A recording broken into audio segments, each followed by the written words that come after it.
Welcome to వాగ్ది updates. భారత ప్రభుత్వం మహిళల ఆర్థిక స్వావలంబనకు, ఆర్థిక ప్రగతికి కొత్త పథకాలని ప్రవేశపెడుతోంది.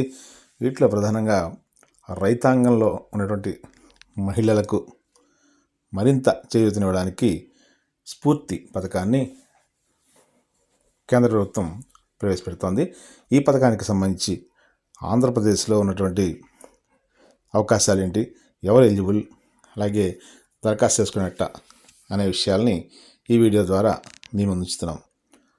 ముందుగా చేతి వృత్తుల పునరుజ్జీవం దిశగా ప్రభుత్వం ప్రణాళికలు రచిస్తోంది. రైతులకు వెన్నుదన్నుగా నిలుస్తూ మహిళలకు కూడా స్వావలంబన సాధించే దిశగా ఈ స్ఫూర్తి పథకాన్ని ఆంధ్రప్రదేశ్లో సుమారుగా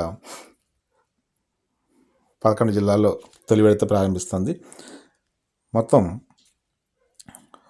ఈ పథకం కింద 1000 నుంచి 1500 మంది గ్రామీణ డ్వాక్రా మహిళలతో క్లస్టర్లను ఏర్పాటు చేస్తారు.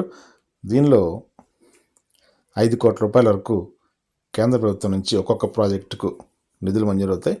దీనిలో 10% లబ్ధిదారు భరిస్తే 90% కేంద్ర ప్రభుత్వం గ్రాంట్గా ఇస్తుంది.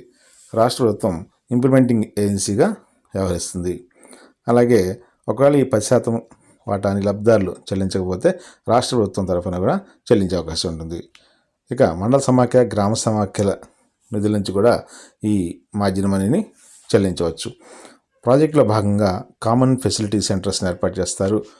ప్రాసెసింగ్ యూనిట్లు, సరుకులు, పంట ఉత్పత్తుల నిల్వలకు గోదాములను కూడా అందుబాటులో తీసుకొస్తారు. అలాగే హైదరాబాద్లోని జాతీయ సూక్ష్మ, చిన్న, మధ్య తరహా పరిశ్రమల సంస్థ ఈ ప్రాజెక్టుకి నోడల్ ఏజెన్సీగా వ్యవహరిస్తుంది.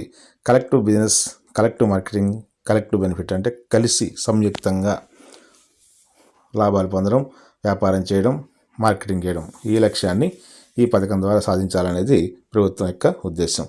ఎప్పటికప్పుడు ఉత్పత్తులను సేకరించి వాటిని అమ్మడం ద్వారా వచ్చిన ఆదాయాన్ని ఈ ప్రాజెక్టులో ఉన్నటువంటి మహిళా సంఘాలు పంచుకుంటాయి.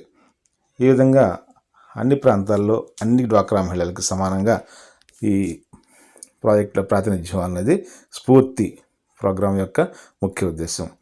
ఈ స్ఫూర్తి కార్యక్రమాన్ని ఆంధ్రప్రదేశ్లో 11 ప్రాజెక్టులుగా తొలి విడత ప్రారంభిస్తున్నారు. వీటిలో శ్రీకాకుళం జిల్లాలో పీతలు, విజయనగరం జిల్లాలో చిరుధాన్యాలు, పార్వతీపురం జిల్లాలో పండ్లు, అల్లూరు సీతారామరాజు జిల్లాలో కాఫీ, కోనసీమ జిల్లాలో కొండ చీపుళ్ళు, ఏలూరు జిల్లాలో మామిడి, బాపట్లలో చేపలు, ప్రకాశం జిల్లాలో పప్పు దినుసులు, వైఎస్ఆర్ జిల్లాలో చేనేత, కర్నూలు జిల్లాలో కూడా చేనేత, సత్యసాయి జిల్లాలో సుగంధ ద్రవ్యాలు ఈ ప్రాజెక్ట్ ద్వారా ప్రమోట్ చేసి డ్వాక్రా మహిళలకి ఆర్థికపరమైనటువంటి ప్రగతి సాధించే దిశగా ప్రభుత్వం ఒక ప్రణాళిక సిద్ధం చేసింది. త్వరలోనే ఈ స్ఫూర్తి పథకం పట్టాలెక్కుతుంది.